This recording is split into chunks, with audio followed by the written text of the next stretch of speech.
Welcome back to the vault. Hope you enjoyed that last video, which is a kind of throwback to my time at Carryology, but we're back with all new material today, so enjoy. I've got nothing to throw at the camera, so what do I got? Zipper pull? Bye-bye. So for today's video, we've got something really, well, I'd like to say unique, but it's not particularly unique, but I think it is very interesting. This is the 511 Tactical Rush 12 in Multicam Black 1000D Cordura. And honestly, I really enjoyed my time with both the previous 511 bags I had, and the time with this one has been no different. But let's get into the features a little bit, about why I like it, and about why I think it's probably one of the better budget bags you can get. So first of all, as you can see, I mean, it is just chock full of molly webbing. So if that's not your thing, well, this bag is not going to be your thing. Where I live here in Korea, I can get away with it, so I'm kind of okay with it looking like this. So like I said, this is the 511 Rush 12. 12 signifying the amount of hours you could supposedly use it for in a row. In fact, this 24-liter bag, Rush 12, 24 liters. The Rush 24 is 37 liters. Overall, I could probably use this bag for a 2 or 3 night trip if I really needed to, and I have done. This is the version 2 of the bag. The version 2 of the bag comes with a laptop compartment as well as a pocket for your well, whatever you decide to put in there. What do I put in there? My keys or my kids' toys, depending on the situation. As I mentioned, this particular version of the bag is in 1000D Multicam Black Cordura. It's a kind of a limited thing that they're doing, or at least that's what I've been told, and it's pretty good looking, to be honest. I'm already a big fan of Multicam Black, so for me, when I saw this, I thought it would definitely be worth picking up and talking about. The 1000D Cordura on this bag is the same as you'd expect from any bag with Multicam Black 1000D Cordura. It's very sandpapery, so it really depends on if that's your thing or not. Because of the black webbing, you don't see as much of the Multicam as you might on other bags. And on the back and the behind and the back of the straps, you have this kind of, I think, like 400D-ish, pack cloth-ish material. In terms of features, this bag has a ton of them. So we'll start with the externals and then we'll work our way into the internals. First of all, the harness system. The harness system is very unique on this bag as it has this sort of yoke kind of thing here. A lot of people worry about this because they think it's going to rub against their neck, but in fact the way that they have it done is the bag ends up sitting something like so, and it doesn't really rub against your neck at all. I haven't heard many people complain about that, and I think it's a pretty standard thing for people to say that these straps are fairly comfortable, and they are fairly comfortable for me too. You do have webbing on the straps here. These two pieces are for your hydration hose, which kind of go into the back here, we'll talk about in a minute, and just some webbing here for your sternum strap, which is here. It can go up and down, and a very nice Duraflex buckle. Speaking of Duraflex buckles, there are a couple more down here on the bottom of the straps. That is something that a lot of tactical bags have. I like it because sometimes I can, like, well, at least when my baby was a baby, now she's 5, I could attach the straps to my stroller and have the bag just kind of hang there. Nowadays, not a whole lot of use, I guess, unless I'm running from zombies or something of the like. There are compression straps on either side. They run kind of from the back here right up until this front panel, and they are also Duraflex buckles. Top handle is actually quite good. I've got this leather wrap on it, but if you take it off, you can see it's just some webbing rolled over on itself. Comfortable enough, wide enough, good, well, enough. This bag is made in Vietnam, and it is made very well. I didn't find any issues with my particular bag in terms of stitching or any of the like. It feels like the type of bag that would last quite a long time, especially considering the price tag at like $140-ish. So it is important to note that this is official Multicam Black if that's something that worries you. Other external features include a water bladder pocket here on the back. I don't carry a water bladder. I never in my life had an opportunity to carry a water bladder. I do carry a tablet, and I do find this pocket works very good for that. The interesting thing about this pocket is it's slightly raised up off the bottom of the bag, so your tablet's actually quite safe in there. The one annoyance is the way they have done the zippers is like the zipper pulls are both here instead of here, so you either go all the way, or if you meet in the middle, then it's like open on two sides. I'm not really sure why they did that, but you know, it's not a big deal here or there. But my tablet fits in there just fine. There are some channels here on the back panel, and this pack cloth material actually does a decent job. And you know, it's not going to be like completely sweat free, but what bag is? I don't sweat that much, so I'm pretty lucky on that front. There is a hydration port here, so that goes into the inside of this pocket. It ends up being covered by the straps and not in use. There is a quick access pocket right here on the top. This is like a sunglasses pocket. I use it for my compact camera, and I think it works great for that because it's fleece lined, and while it's not padded, it's kind of out of the crush zone, and I keep my camera in there so that when I'm on the go, it's quite easy to just pull out and go and put back in. One of my favorite pockets on this bag for that reason, because I can just keep my camera in there and forget it. There is a caveat to that pocket, but we'll talk about it in a minute. Aside from the MOLLE webbing, you can see there is a patch panel and another patch panel. So if you do want to stick your morale patches, there are lots of spaces for them. There is a quick access pocket here as well. In here, I normally keep things like my headphones and my daughter's headphones. Inside this pocket, there's no padding or anything, and there's not a bright liner, so you're kind of looking into blackness, which I'm okay with, but I know it bothers some people, so keep that in note. Keep that in note. Keep a note of that.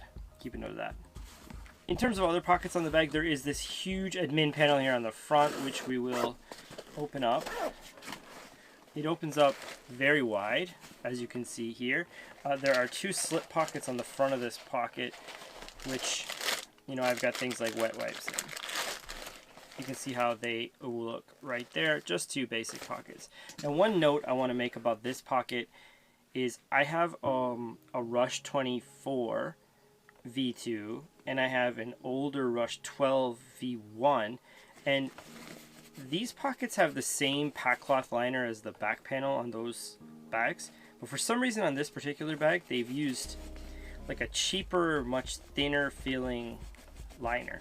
It's like if this is 400D, then this is like 100D or something. I mean, there are no listings of the specs, but it's just something they keep note of. Do they need something more robust here? Probably not. But it does feel a little bit off when even on the inside of the main compartment they're using the pack cloth, the higher denier pack cloth, but on this particular pocket they chose not to. And it kind of feels weird to my hand when I suddenly come here and it's just a little bit chintzier. Deal breaker? No, but something to keep in mind. There are a couple of pen pockets. You can see them here. Some slip pockets here and here. I just keep things like eye drops, a pen, my wallety thing, which goes into that slip pocket there. And that's about it. There's a zipped pocket back here. I don't keep anything in there, but it goes almost all the way down to the bottom of that pocket. And there's a little key leashy guy here, which is got a plastic key loop.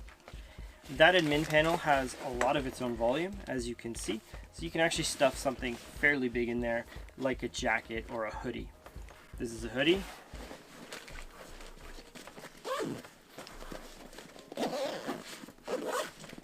There you go.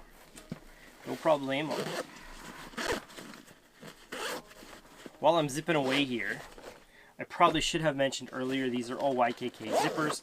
They're very smooth and very nice. They do put the teeth out, which is a little bit of a different vibe. Whether or not that matters, I don't know. It makes it a little bit less weather resistant, but overall they are very smooth and very nice to use. There are number 8s throughout the bag, and then there's a number 10 on this main compartment.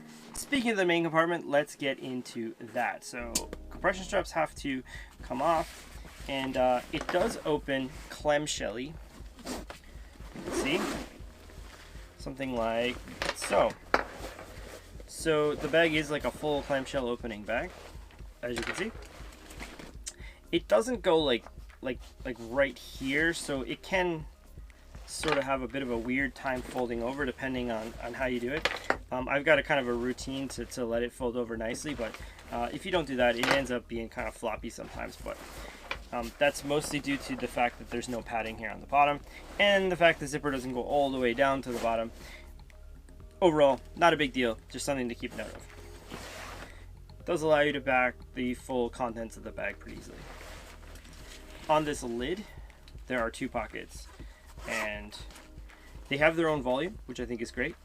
The mesh feels pretty decent. I mean, it's not like Mystery Ranch mesh, but it's pretty good. I'd say it's, you know, nice enough. It does have its own volume, which I find is great, and I love that this pocket doesn't go all the way down to the bottom, because that actually allows this pocket to flip over pretty easily, because if there was mesh and stuff down here, then this part would kind of stay like this and not fold over, so you wouldn't get the full clamshell effect. The main compartment of the bag is over here, as you can see. It's not lined, so that's the inside of that Cordura. I have my sunglasses, a pouch from Pacolab, and another pouch here on the bottom, but I'll just keep that in for now. The laptop compartment is here, and you can see my camera hanging down here. So this is kind of the issue with this bag. What ends up happening is, like, in order to get into this pocket, you've got to really navigate this top pocket. Well, what they could have done is stitch the top pocket into here, like this. And then that way, when you get into it, you'd be getting into it this way. And actually, it's pretty okay like that.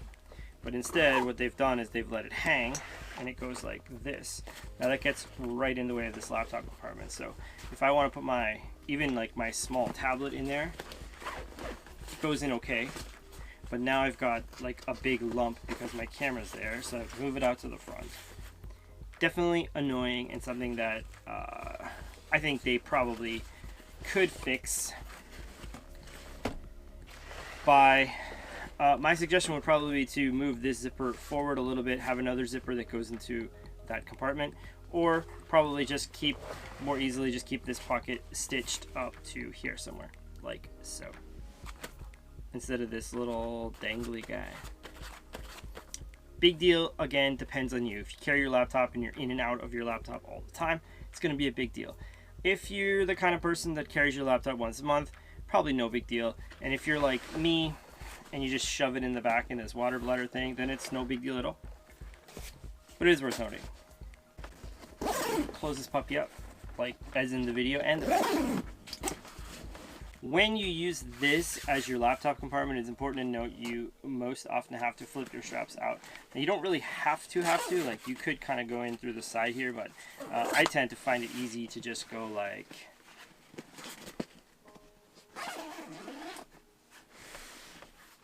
so now you got like this sort of thing. Laptop or tablet in.